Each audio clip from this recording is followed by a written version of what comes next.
Hello everybody, welcome back to the channel. Retromania is the show we're talking about today. I've been a few times in the past. This is my gonna be my third video on this show. It's fantastic. It was so good this year that I went back for seconds.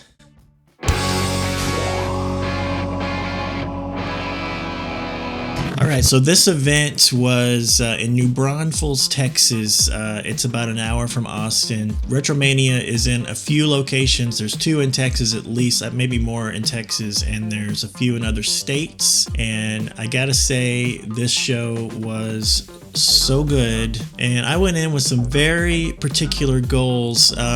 If you've been following the channel, you know that I am kind of a carded collector, carded action figure collector. I always have been. I really identify with the art on the cards, kind of like I do comic books. But that being said, I've been watching a lot of videos on YouTube, a lot of you other YouTubers out there, toy collectors, and I gotta say that the loose figures are really kind of starting to speak to me a little bit. Especially like the 90s, really super colorful, maybe even like kind of oversized ones. So when I went into this toy show, I had that in mind, as well as I've really been wanting to find some toys that I always wanted as a kid but never got. And two examples of that would be Toxic Crusaders and Bucky O'Hare. Those two lines have been on my list for a while now, and I'm finally starting to get real about them. I want some of those lines, and so I went into Retromania thinking, let's finally find some and bring them home.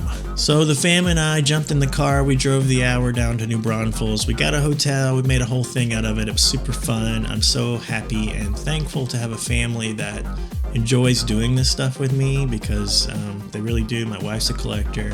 My daughter just loves looking at everything and asking for everything. We walk in the show, and it's just as cool as it was last year. Two huge rooms. A lot of the usuals are there. My buddy Gino from Bat City Toys is set up. Spoke to him for a little bit. The guys from Not Another Retro Channel actually had a booth set up this year. I've never seen them with an actual booth. I see those guys walking around a lot. So what I usually do is I do all my footage first. So I walk around with my camera, get the lay of the land, and get my footage as much as I can, kind of scope stuff out, take note. One of the things I ran into first was a booth called But Then Collectibles, and this was a guy who made, like, I don't know if they were 3D printed or what, but they were large Nintendo and Super Nintendo cartridges that are like standees, and they come with little stands, and then some were magnets. He said some were magnetized, some were not, and they were awesome. I was really tempted to buy the original Ninja Turtles Nintendo game standee from him, because it just, like,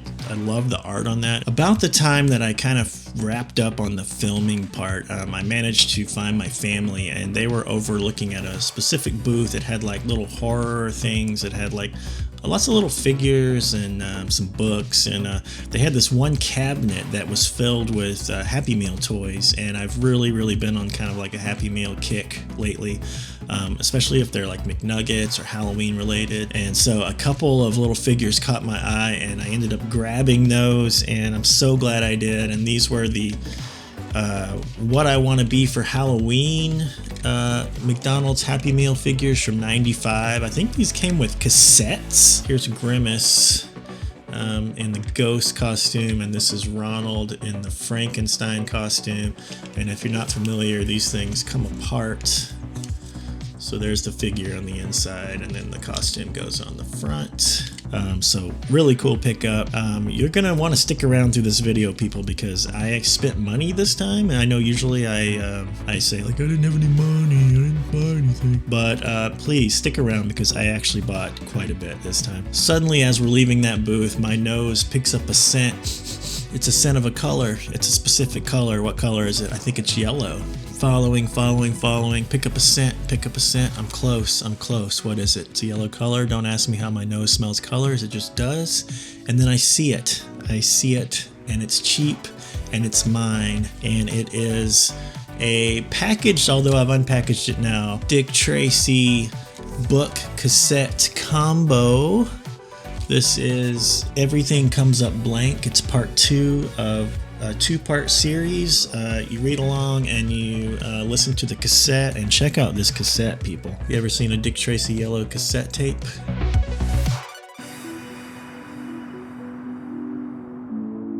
The book is really cool. Looks like it's straight out of the movie too, as far as the scenes.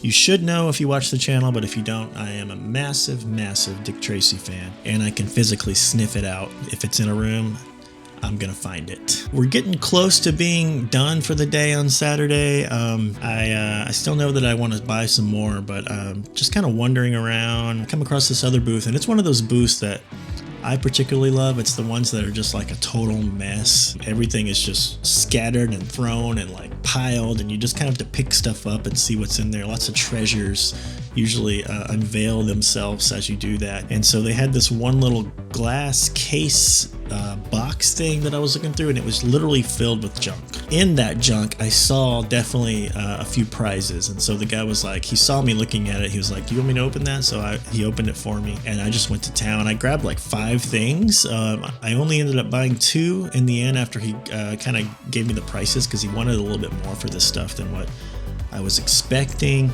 Yeah, the first thing I grabbed was this. Got a Mad Balls sticker sheet, and the guy wanted $10, which I guess is reasonable, but I was expecting less. I was expecting like 5. It's kind of tiny. And then the other thing, so as I said in the beginning of the video, I was looking for loose figures. I was really looking for like something colorful, something very 90s, very just like that screams that aesthetic. And so in this little case, I found what I was looking for, at least to curb that hunger for the day, and that was this. It is Headbanger from the Toxic Crusaders, and this is the very first Toxic Crusaders figure I have ever owned. I can't say I particularly wanted these as a kid. I don't think I even knew much about them. I kind of like skimmed over the whole phase of Toxic Crusaders, but now I just love them. And so this one really called to me. It did not have the accessories, but I'm okay with that. I'm just now starting this loose figure thing, and so I'm okay for now, just grabbing what I think will look good on a shelf. And so we were wrapping up for the day. I went and checked out a couple more booths, and I saw some really cool stuff. There was this one booth, it had like really, really high-end stuff, like very expensive stuff. I saw the most amazing Ghost Rider figure. They wanted $4,000 for it, but man, was it beautiful. I don't know much about it. It looked like maybe it was from the 70s, maybe 80s, but it was in perfect shape. So beautiful. The same dealer had so many great toys. It was like there were signs like do not touch, because everything was just so like just perfect. This guy also had something that made me totally stop in my tracks and start salivating into the floor. If you watched my Secret Wars video last year, you'll know that the Buddy Spider-Man vehicle set is just like an all-time grail for me. This guy had it boxed in perfect shape. He wanted $100 for it. I honestly still don't really know why I didn't buy this. I should have. I'm gonna regret it for the rest of my life. But it was beautiful, beautiful. I got pictures, I got some video. Goodbye, Buddy Spider-Man set. It was fun while it lasted. I'll remember you forever. So we wrapped up for the day, and we had actually gotten a hotel to stay because we just wanted to have some like family fun. We went back to the hotel and had some indoor swimming time. And as we're swimming, I'm like talking to my wife, and I'm like, should we go back tomorrow? Because we were just going to be driving home. We had no real plan. It's right there. And so we did. We decided to go back to day 2, which is something I don't usually do at these toy shows. But I'm so glad I did, because I totally scored on day 2, and I'm going to show you what I got. And the cool thing about day 2 is that it was way less crowded. Day 1 was like hard to move, couldn't get up to the tables to see stuff. Day 2 was nothing like that. I could freely walk around, look at everything, and all the stuff I had seen from day 1 was like pretty much still there. So I didn't really feel like I had missed out on stuff. And so I start looking. So day 2, I'm like, I'm not filming, I'm just like hardcore hunting. This is my toy hunt day. I make my way over to this booth. I had seen it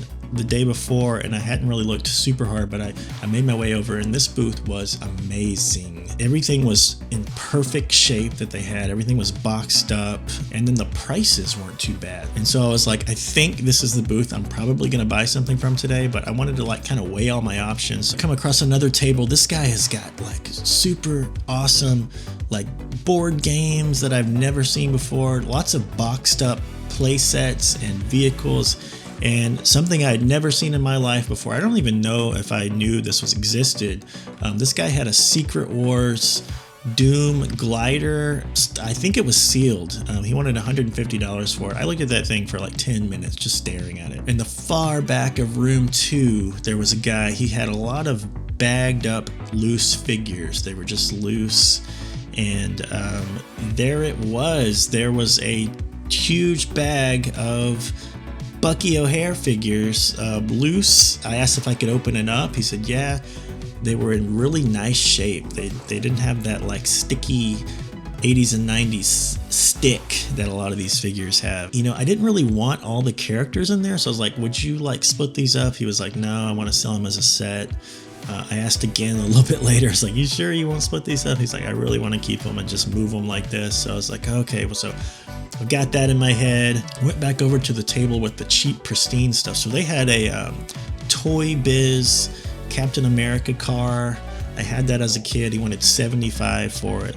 They had a Creepy Crawlers vehicle that was really, really beautiful. I don't know much about this line. I've heard about it. It's definitely got that like 90s neon feel and look that I really love right now. He wanted $65 for that. All kinds of great stuff at this table. Pee Wee Herman. This toy show, I'm telling you, it was one of the best ones I've been to, I think. I come to this other booth. They have a near mint Motu carrying case. I think I saw like 5 of these carrying cases at the show, like between booths. But this one was so nice, and they only wanted $30 for it. So again, another contender. So I'm like, what am I gonna buy at this show? I asked my wife, what would you do? She's like, I don't care. I actually, I ended up texting my new buddy Retro Slacker, shout out to Retro Slacker, ask him what would he do. I sent him pictures, like what would you buy here? He gave me his input. So I'm like, really, I've never been this like on the fence about what to get at a toy show. I'm usually like pretty like, this is what I want, I'm getting it, let's go. And so I finally made some decisions, and I'm going to show you what I got right now. So I ended up spending, I think, about $100 total. So here's my choices. I've got the Motu carrying case. I've got the Toy Biz Cap car. I've got the bag of like 6 Bucky O'Hare figures in great shape. And I've got the Creepy Crawlers Gazuku assault vehicle. That was really a mouthful. Those are my 4 options. I weighed them. I did calculations. I asked the universe to help, and this is what I decided on. A pristine Motu carrying case. This thing looks like it just came off the shelf. I've seen these before, but I've never like really looked at them, and I love it. I absolutely think this is so beautiful. Even the little like old school, it almost looks like it would be like in a castle, this little latch. I'm gonna be displaying this, and I'm actually gonna use it for my Motu figures. I've never had anything to put them in, so I'm finally gonna have something to put my figures in and display. So then I had $70 to play with. I go back to the table with the Captain America car by Toy Biz and the Creepy Crawlers car, and I'm looking, and I'm like, I'm just gonna go for it. I'm in this weird mood right now of not buying things that I had, even though that used to be the thing I did, was buy the things I used to have as a kid. Now I'm in the let's get the things I never had that I just love. And so I walked away with the Creepy Crawler Bazooka Assault Vehicle. I got this for $50. This thing is unopened. He did let me slide it open and look, and just to verify that it was all in there. It's all just completely intact. As you can probably maybe see, it's still zip tied. It's still got the decals, the instructions, all of it. And it is quite the beaut.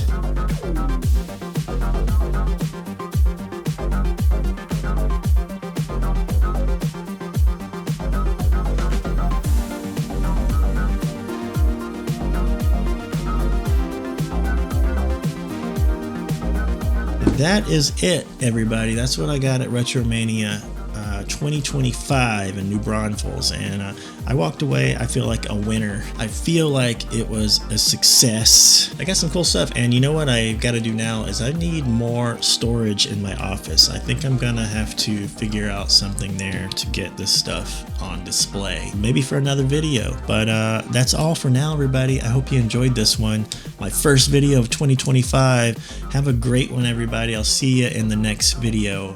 Bye bye.